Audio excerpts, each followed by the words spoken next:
और यहां पर हमारे राजनीतिक विशेषज्ञ हरगोविंद जी हमारे साथ इस वक्त मौजूद हैं। हरगोविंद जी, आपने देखा झारखंड की जब हम चर्चा करते आए हैं, पहले भी हमने किया था।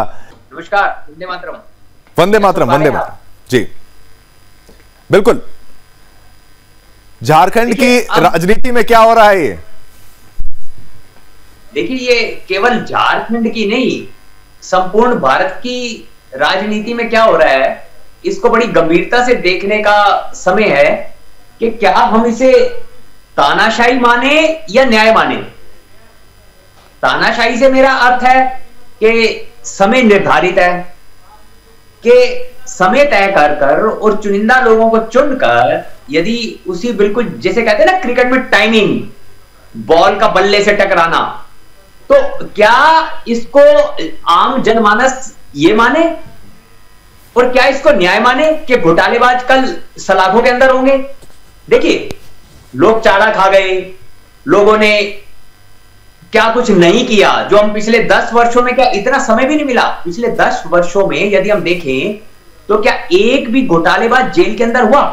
आप इसे खाली झारखंड की दृष्टि से ना देखें ना, आप देखिए कि कॉमनवेल्थ के समय भी घोटाला हुआ, कोयले का घोटाला, भ्रष्टाचार चरम पर था। उसी कारण तो हमने वो सरकार चुनी जो ना भ्रष्टाचार करेगी ना भ्रष्टाचार सहेगी। 10 वर्षों में कितने घोटालेबाज आज जेल के अंदर हैं? या चुनाव के समय केवल गठबंधन और समीकरण तय करने के लिए ही यदि इन एजेंसियों का प्रयोग किया जाएगा तो इसको तो तानाशाही नहीं माना जाएगा। और आम जनमानस तो चाहता है कि उसके टैक्स का या उसके हिस्से का एक भी पैसा अगर कोई खाएगा तो उसको जेल के अंदर होना चाहिए। तो परिणाम, कितनी रेड, कितनी जांच, कितने घोटालेबाज, लेकिन सिद्ध कौन हुआ? जेल में कौन गया?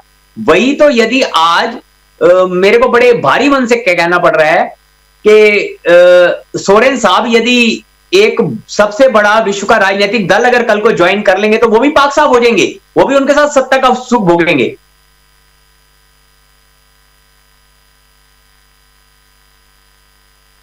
बिल्कुल हरगोविंद जी, लेकिन ये जो इन पर तमाम आरोप थे, अगर उसके तहत इन पर कार्रवाई हो रही है, आरोपों के तहत कार्रवाई हो रही है, तो इनका अंदेशा था। अगर मैं आपसे मौजूदा घटनाक्रम के बारे में जानकारी लूं तो क्या इनको पहले से ही पता होगा? आपको ऐसा लगता है कि इनकी गिरफ्तारी यहां पर हो सकती है? ये बात इनको शायद पहले से आभास तो होगा। करप्शन के बड़े चार्जेस तो हरगोविंद जी इन पर थे ही। देखिए, बचपन में हम जब स्कूल में पढ़ते थे तो कभी कोई रबड़ पेंसिल यदि किसी बच्चे की उठा लाते थे तो हमारे मन के अंदर वो कहीं ना कहीं चुभता था कि कहीं पकड़े ना जाएं, कहीं पकड़े ना जाएं, क्योंकि वो तो या हम जानते थे या वो रबड़ पेंसिल जानती थी जिसको हम उठा लाए होते थे।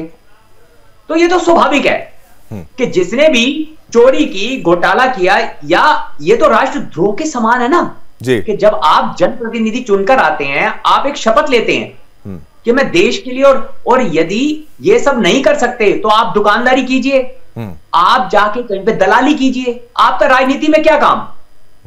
राजनीति में आने का उद्देश्य केवल, लेकिन अब पिछले कई वर्षों से राजनीति में नेता लोग तो आ नहीं रहे, जनप्रतिनिधि आ रहे हैं, पैसा खर्च के, चुनाव मैनेज करके वो लोग जैसे जैसे वो पद हासिल कर रहे हैं और वही वसूली बाद में किए जा रहे हैं और वो भूख खत्म ही नहीं हो रही। बिल्कुल। तो जनता तो न्याय चाहती है ना, और न्याय मिलता दिखना चाहिए। कितने घोटालेबाज कब जेल में जाएंगे? 10? क्या कॉमनवेल्थ का कोई घोटालेबाज आज जेल में है? बिल्कुल। क्या कोयले का कोई घोटालेबाज जेल में है? या केवल हम चुनाव के लिए अपने गठबंधन को लाभ पहुंचाने के लिए ही जमा घटा गुणा भाग करते रहेंगे? ठीक है, लेकिन ये कार्रवाई से तो आप सहमत है कि कार्रवाई तो होनी चाहिए हर एक घोटालेबाज पर जिस पर भी आरोप सिद्ध होते हैं, लेकिन आपका ये तर्क भी बिल्कुल सही है, क्या सभी जिन लोगों ने घोटाला किया है वो बच पाए हैं? घरगोविंद जी, मेरा बस एक प्रश्न आपसे छोटा सा ये है कि इनके पास सभी कानूनी दांवपेच बहुत बेहतर जानते हैं, इनके पास लीगल टीम्स होती हैं, वो सारी जो जितनी भी संभावनाएं हैं उनको आंका गया होगा, संभावनाओं के बारे में सोचा होगा, और ईडी के सामने जब भी कोई बयान दिया जाता है उसको बहुत सोच समझ के दिया जाता है, और शायद वो बिल्कुल किसी कोर्ट के सामने बयान दिया जाने के बराबर माना जाता है। आप ज्यादा बेहतर जानते होंगे इस बात को, लेकिन क्या इसीलिए बार बार इनके समन से बचने का प्रयास किया जा रहा था? ईडी की कार्रवाई से बचने का क्या यही एकमात्र कारण था? क्योंकि अब हिरासत में जाना, गिरफ्तारी जैसी ही कंफर्म खबर होती जाएगी हम आपको और अपडेट्स देंगे, लेकिन क्या ईडी से बचने का एकमात्र यही कारण था कि कोई ऐसा स्टेटमेंट ना दे दिया जाए, या लीगल उसका होमवर्क जो था वो उस वक्त तक पूरा नहीं हो पाया था जो करना था, और अब जब इन्होंने होमवर्क कर लिया और गए, इनको पता था हम गिरफ्तार हैं, एक दिन पहले विधायक दल की बैठक कर लेते हैं, दिल्ली से गायब हो जाते हैं, ये सब बातें? हरगोविंद जी, मैं मॉडिफाई करूं आपके शब्दों को? करिए। आपने लीगल टीम का जिक्र किया, आपने एक बहुत बड़ी टीम का जिक्र नहीं किया जिसका तांडव कल सुबह 9:30 बजे से आपके चैनलों पे प्रसारित होने लगेगा। इन दलों के कार्यकर्ता, इनसे इत्तेफाक रखने वाले वो लोग, जिन लोगों का आप चारा खा जाते हैं, आप जिनकी जमीन लेकर के उन्हें नौकरी देते हैं, और आप इतने घोटालों में जब आपकी जांच होगी ना, होनी भी चाहिए, और उसके बाद एक सहानुभूति की लहर उत्पन्न की जाती है, सैकड़ों लोग उन्हें मसीहा बना देते हैं, और आज रात के 9 बजे हैं, कल सुबह 9:30 बजे तक हो सकता है ये मसीहा बन जाए उन लोगों के। ये सहानुभूति की एक ऐसी लहर चलेगी जिनके लिए अनशन होगा, बड़ा आंदोलन होगा कि इन पर अत्याचार हो रहे हैं। पार्टी के वो सुप्रीमो हैं, चाहे वो राजद हो या झारखंड मुक्ति मोर्चा हो, उनके हाथ में मुख्यमंत्री का रिमोट रहेगा। क्या भारतीय जनता पार्टी के जिन प्रांतों में मुख्यमंत्री हैं, क्या वो अपनी इच्छा से चलते हैं, अपनी इच्छा से निर्णय लेते हैं? आप भी जानते हैं, मैं भी जानता हूं, और ये राष्ट्रीय चैनल भी जानता है कि रिमोट किनके हाथ में है। तो कृपया आप राजनीतिक व्यक्ति होकर इस बात पे तंज न करें। किसी भी संगठन को चलाने के लिए उस हाईकमान के हाथ में ही उसके कार्यकर्ताओं का रिमोट होता है, और होना भी चाहिए, तभी वो दल अनुशासन से चल पाएगा।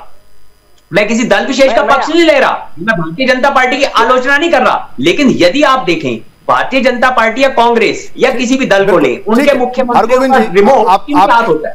नहीं, मैं किसले जी पूरी, क्या अब ऐसा मुझे आशा रखनी चाहिए देश का नागरिक, सामान्य नागरिक होने के नाते, कि जितने गंभीर आरोप हैं सजा भी उतनी गंभीर होगी?